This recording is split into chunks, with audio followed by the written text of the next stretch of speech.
নমস্কার, সুপ্রভাত, good morning, সব কিছুই বলা যায়। আজকে সকালবেলার ভিডিও নিয়ে এসেছি, একদম ভোরবেলার মর্নিং ওয়ার্কের ভিডিও। আমি তো শীতকাল পড়েছে পরে মর্নিং ওয়ার্ক করতে যাই না, আমার হাজব্যান্ড রোজই যায়। তো আমাকে বলে একটু মর্নিং ওয়ার্কে যেতে তো পারো, তা কিন্তু ঠান্ডার ভয়ে আমার উঠতে ইচ্ছা করে না, একদম উঠতে ইচ্ছা করে না। কিন্তু না, ভাবলাম ওজনটাও তো কমাতে হবে, দিন দিন তো ওজনটা বেড়েই যাচ্ছে, তাই যাই আজকে একটু মর্নিং ওয়াক করতে যাই। দেখো আজকে ঘুম থেকে উঠে পড়েছি, তখন বাজে 5:30। 5:30টারও আগে উঠেছি। আমি উঠে পড়ি, ঘরে থাকি, কিন্তু মর্নিং ওয়ার্কে আমার আর যাওয়া হয় না। তা সকালবেলা আমাদের বাড়ির পরিবেশটা একটু দেখালাম। মন্দির এখনও খোলা হয়নি, মা ওঠেনি, মা উঠবে ওই 6:30 7টার সময় মা ওঠে। তা মা তখন মন্দির খুলবে। তা আজকে কর্তাগিন্নি চললাম মর্নিং ওয়ার্কে। এই যে দেখো এবার তালাটা খুলে নিচ্ছে। আর ওর হাতটা একটু প্রবলেম হয়েছে, এখনও 1.5 মাস হতে যাচ্ছে, ওর হাতটা এখনও ঠিক হয়নি। তাও এখন আর ব্যাগটা পরে না, আগে ব্যাগ বাঁধা ছিল অনেক দিন। তা ডাক্তার আবার দেখাতে যেতে হবে, ও এখনও ভারী কাজ কোনো কিছু করতে পারে না। যাই হোক, সকালবেলার পরিবেশটা দেখালাম। আর দেখো আমাদের চারিপাশেও কত সুন্দর পরিবেশ সকালবেলা। এই মাঠেও অনেকে মর্নিং ওয়াক করে, কিন্তু আমরা যাই রাস্তার দিকে। আর এখনও দেখো চাঁদ রয়েছে আকাশে। এই যে ও তো হাঁটা দিয়েছে, আমাদের জিটি রোডে উঠে গেল। এখনও জিটি রোডে প্রচুর গাড়ি, এই সময় ভীষণ জোরে জোরে গাড়ি যায়। তা আমরা জিটি রোডে হাঁটবো না, আস্তে আস্তে আমরা গ্রামের দিকে চলে যাব। তাই যে দেখো আমার কর্তা কত জোরে জোরে হাঁটছে, আর কত জোরে জোরে গাড়িগুলো যাচ্ছে। যখন রাস্তা দিয়ে যাচ্ছিলাম তখন কিন্তু ভালোই আওয়াজ বুঝতে পারছিলাম, মনে হচ্ছে একদম কান ঘেঁষে যাচ্ছে। সকালবেলা ভীষণ জোরে জোরে গাড়ি যায় আমাদের এখানে। অবশ্য আমাদের এই জিটি রোডে সবসময় জোরে জোরে গাড়ি যায়, ভীষণ ভয় লাগে। দেবদানও ছোটো বাচ্চারা পারাপার করতেও ভীষণ ভয় লাগে। সবসময় একটা টেনশান হয় যে এখানে প্রায় অ্যাক্সিডেন্ট হয়, এইসব জায়গায় খুব জোরে গাড়ি যায়। আর এটা তো রুলস রয়েছে, মানে কি বলবো। যাই হোক, অনেক কথা বলে ফেললাম, চলো এবার মর্নিং ওয়ার্কের দিকে যাব। এই যে দেখো আমাদের জিটি রোড থেকে এবার আমরা আস্তে আস্তে গ্রামের রাস্তার দিকে ঢুকে যাচ্ছি। আর আমার কর্তা কত জোরে হাঁটছে। আমি বলছি যে আমি আজকে নতুন এসেছি, তুমি এত জোরে হেঁটো না, আমি পারবো না। তাও ওর অভ্যাস, যেহেতু এসে এসে অভ্যাস হয়ে গেছে, ও কিন্তু জোরে জোরেই হাঁটছে। তা আমি তো কিছুতেই ওকে ধরতে পারছি না, তাও চেষ্টা করছি। আমি বললাম আর একটু আস্তে হাঁটো, কিছুতেই হাঁটবে না। বলে না, আমার আস্তে হাঁটলে মনে হবে বাজারে এসেছি। কি বলবো বলুন। আর হাঁটতে হাঁটতে বলুন ভিডিও করা যায়? এত জোরে যদি হেঁটে চলে যায় তাহলে কি করে ভিডিও করব? তাও যাই হোক, গ্রামের পরিবেশ কিন্তু সকালবেলা অপূর্ব লাগে দেখতে। আমি এই কিছুটা ক্যাপচার করেছি তোমাদের জন্য। দেখো কি সুন্দর, প্রত্যেকটা বাড়িতে কত গাছ গাছালি, কত কিছু না। কারো বাড়িতে দেখলাম লাউ গাছ হয়েছে, কারো বাড়িতে শিম গাছ হয়েছে। মানে নিজেদের খাবারের প্রয়োজনীয়টুকু কিন্তু নিজেরাই, গ্রামের লোকেরা কিন্তু বাড়িতেই করে নেয়। এবার চলে এসেছি প্রায় মাঠের দিকে। এই যে এখানে মাঠে, এখানে এগুলো চাষ হয়। এখানে আলু হয়েছে মনে হচ্ছে, এখনও আলু দেওয়া রয়েছে। আলু, ধান সব কিছু চাষ হয়। আর সকালবেলা মর্নিং ওয়াক করতে আসলে এসব কিন্তু দেখতে বেশ ভালোই লাগে। আবারও একটু দাঁড়িয়ে পড়েছে আমার জন্য, আমি অনেকটা পিছনে পড়ে যাচ্ছি। তারপরে এবার হচ্ছে ও দৌড়াচ্ছে, আমাকে বললো তুমি দৌড়াবে? আমি বললাম না, আমি এখনও দৌড়াতে পারবো না, কারণ আমার এখনও অনেক ওয়েট আমার কমাতেই হবে। যাই হোক, এই যে দেখো এখনও কত কুয়াশা না। আমি তো আজকে প্রথম গেলাম, অনেক দিন মানে আগে, বিয়ের আগে অনেক মর্নিং ওয়াক করেছি, তখন সত্যি কথা বলতে। এখন আর মর্নিং ওয়াকে, এই বিয়ের পরে সারাদিন কাজ করার পরে ভোরবেলা যেন উঠতে ইচ্ছা করে না। যাই হোক, একটু তো শরীরচর্চা করতেই হবে। এবার থেকে ভাবছি প্রায় যাব ওর সঙ্গে সঙ্গে, কারণ ওর সাথে আমি হেঁটে পারি না, ও এত দৌড়ায়, আমি ওর সাথে হেঁটে পারি না। আর ও নর্মাল হাঁটলেও আমার থেকে অনেকটা আগে চলে যায়। তা বললো যে তোমার আস্তে আস্তে অভ্যাস হয়ে যাবে, তুমি আসো, দেখবে আস্তে আস্তে তোমার অভ্যাস হয়ে যাবে। আর এই যে পাখিগুলো না, এত কিচিরমিচির করছিল, মনে হচ্ছিল কি যে একদম মনের সুখে ওরা ডাকছে। কারণ সকালবেলা তো ফাঁকা, আর ওদের পরিবেশ তো এখন পুরোটাই পেয়েছে ওরা, তাই জন্য খুব ডাকছিল। তা আমার ভীষণ ভালো লাগছিল, আমি একটু ক্যাপচার করলাম। আর মানে হচ্ছে গায়ের মধ্যে চলে আসছিলো পাখিগুলো। কত শালিক পাখি না, এখন তো অনেক শালিক দেখাই যায় না, তাও গ্রামের দিকে একটু দেখা যায়, শহরের দিকে তো এখন শালিক পাখি বলতে গেলে দেখাই যায় না, শালিক চড়াই এসব তো দেখাই যায় না, তাও ওই গ্রামের দিকে একটু দেখা যায়। আর এই যে দেখো কি সুন্দর হচ্ছে খেজুর গাছগুলো, রাস্তার দু সাইডে খেজুর গাছ। আর এই যে এখনও কিন্তু আকাশে চাঁদ রয়েছে। আর আমার তো ভীষণ ভালো লাগছিল যে ভোরবেলা চাঁদ সূর্য দুটোই একসঙ্গে দেখতে পারবো। তোমাদের আমি পরে দেখাচ্ছি যে আকাশে একসঙ্গে চাঁদ সূর্য দুটোই দেখা যাবে।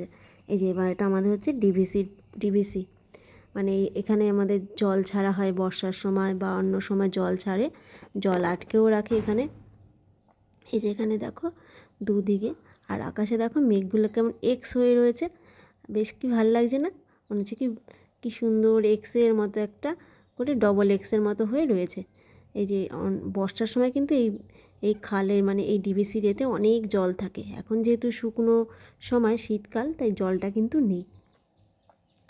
আর এই যে দেখো এখন এই পাশটা অনেকটা ঘাস হয়ে গেছে, কিন্তু বর্ষার সময় না বাচ্চারা এই জলের মধ্যে লাফালাফি করে খেলে, স্নান করে, এগুলোও বেশ ভালো লাগে দেখতে। আমার একটা শর্ট ভিডিও আছে, তোমরা দেখো, ভালো লাগবে।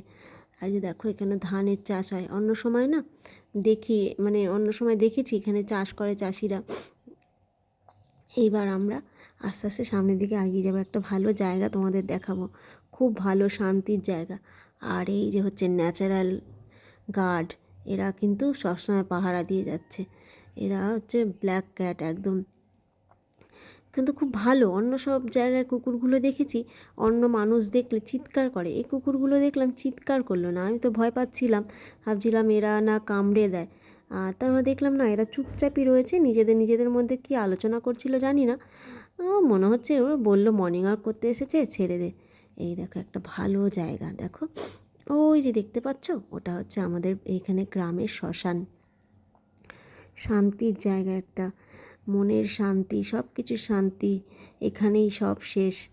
আমাদের যত অহংকার, যত মানে আত্ম অনুভূতি, সব কিছুর শেষ জায়গা হচ্ছে এটাই। আর আমার বর এখানে প্রতিদিন আসে, আমি ওকে বলছিলাম তোমার ভয় করে না? বললে না, কিসের ভয়, সব থেকে শান্তির জায়গা এটাই তো, এখানে ভয় কিসের। তা আমি না প্রথমে ওকে দেখতে পাইনি, আমি প্রথমে আর্ধেকটা এসে না ওকে, ও দৌড়াচ্ছিল আমি খেয়াল করিনি, আর আমি ওকে খুঁজে পাচ্ছিলাম না, তো আমি আর যাচ্ছিলাম না ভয়ে। তা পরে দেখলাম যে ওই থেকে দৌড়ে দৌড়ে আসছে, তারপরে আমি আস্তে আস্তে এগিয়ে গিয়েছি, কারণ আমি ভীষণ ভয় পাই শ্মশানে, কারণ আমার ভীষণ ভূতের ভয়। আমি সবসময় মানে ছোটোবেলা থেকে ভূতের আর সাপের ভীষণ ভয় পাই। আর এই দেখো এইদিকে আবার পদ্ম ফুলের চাষ হয়েছে, এখানে না পদ্ম ফুল, তারপরে আবার ওই পানি ফল এইসবেরও চাষ করে। এই দেখো পদ্ম ফুলের চাষ হয়েছে, যেহেতু কুয়াশা রয়েছে ভালো বোঝা যাচ্ছে না, তবে বেশ ভালো লাগে কিন্তু বিকেলবেলার দিকে আসলে। আর এই শ্মশানে একটা কালী মন্দিরও রয়েছে। আর এই যে দেখো একটু ব্যায়াম করছে, আর ওর ডান হাতটা তো ভেঙে গেছে, ও এখনও সেভাবে তুলতে পারে না, তাও ডাক্তার বলেছে একটু ব্যায়াম করতে, তাই সেই ব্যায়াম করছিল। আর এই শ্মশানের পরিবেশটা কি সুন্দর না, বড় বড় গাছ চারিপাশে, আর এইদিকে মায়ের মন্দির, মায়ের মন্দিরে গেলাম না সকালবেলা, মন্দির বন্ধও রয়েছে, আর তাছাড়া সকালবেলা ভিডিও করতে যাব কেমন একটা লাগছিল। তো দেখো ভীষণ সুন্দর কিন্তু শ্মশানটা, চারিদিকে নিঃশব্দ, একদম নিস্তব্ধ পরিবেশ। আর একটা পুকুরও রয়েছে, এই পুকুরে মানে মানে সৎকার্য হয়ে যাওয়ার পরে যাদের ক্রিয়াকার্য আছে সেই ক্রিয়াকার্যগুলো করে, একটা তুলসী মন্দিরও রয়েছে, ভীষণ সুন্দর। গিয়ে যাওয়ার পরে খুব ভালো লাগছিলো, বেশ তখন বেশ শান্ত লাগছিলো, মনটা একদম স্নিগ্ধ লাগছিলো। আর এই সকালবেলার পরিবেশটা আরও সুন্দর, ভীষণ সুন্দর, পাখির আওয়াজ চারিদিকে, শান্ত পরিবেশ, একদম একটা জানি মানে কি বলবো, অপরূপ সুন্দর একটা পরিবেশ তৈরি করেছে। এদিকে আমি একটু হাঁটছিলাম, ওকে বললাম আমাকে একটু ভিডিও করে দাও, তো আমি একটু জোরে জোরে হাঁটি, তা জোরে জোরে হাঁটারই চেষ্টা করছিলাম।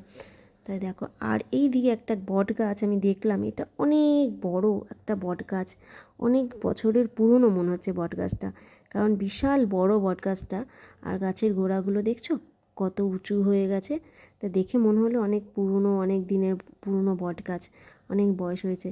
এই গাছে কত মানুষের বাসস্থান বলো, পশু কত কত পশু পাখি, কত কিছুর বাসস্থান। আমরা এই গাছগুলোই কেটে দিই, কিন্তু আমাদের উচিত না। এই দেখো একটা ভীমরুলের বাসা করেছে, সেটাও আমি দেখলাম, বেশ বড় একটা ভীমরুলের বাসা করেছে। আমি একটু ভিডিও করলাম, ভালো করে বোঝা যাচ্ছে না, তাও মনে হচ্ছে ভীমরুলের বাসা করেছে। ঠিক আছে, এভাবেই চলছে।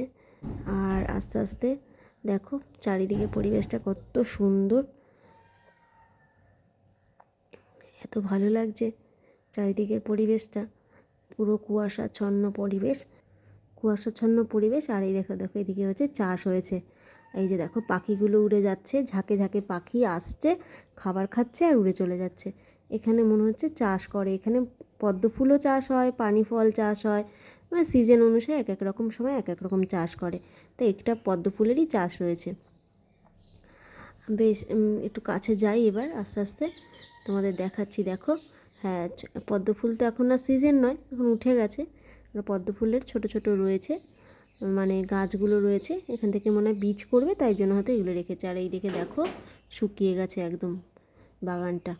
এটাও একটা পদ্ম ফুলের বাগান, মানে বাগান বলতে পদ্ম ফুল তো জলে চাষ করা হয়, সেই পদ্ম ফুলেরই একটা ক্ষেত রয়েছে। এটার জলটা শুকিয়ে গেছে, এখান থেকে ফুল তুলে নিয়েছে। এভাবেই সকালবেলা গ্রামের পরিবেশ এর মধ্যে দিয়ে এত সুন্দর লাগে দেখতে, ভীষণ সুন্দর, ভীষণ ভীষণ সুন্দর। এত যতটা মানে মুখে মানে চোখে দেখে উপলব্ধি করা যায়, তার থেকেও বেশি সুন্দর। এই দেখো এবার আমরা যখন বাড়ি ফিরছি, এবার সূর্য উঠেছে, একটু একটু সবে লাল হয়ে উঠেছে আস্তে আস্তে। আমরা যত বাড়ির দিকে এগিয়ে যাচ্ছি, তত আস্তে আস্তে দেখছি সূর্যটা ভালোভাবে দেখা যাচ্ছে। এখন কিন্তু ভালোভাবে তাও বোঝা যাচ্ছে না, আমি একটু জুম করেছিলাম, তাও দেখো দূর থেকে সেভাবে ভালো বোঝা যাচ্ছে না, কুয়াশা এখনও। তো এইভাবেই আমরা বাড়ি চলে আসলাম। আজকের ভিডিওটা কেমন লাগলো? আর এই রাস্তায় এদের সঙ্গে দেখা হয়ে গেছে। এই পুচু পুচুগুলো নাকি 7টা হয়েছিল, এখন মাত্র 3টে আছে। থ্যাংক ইউ ভিডিওটা দেখার জন্য, অসংখ্য ধন্যবাদ।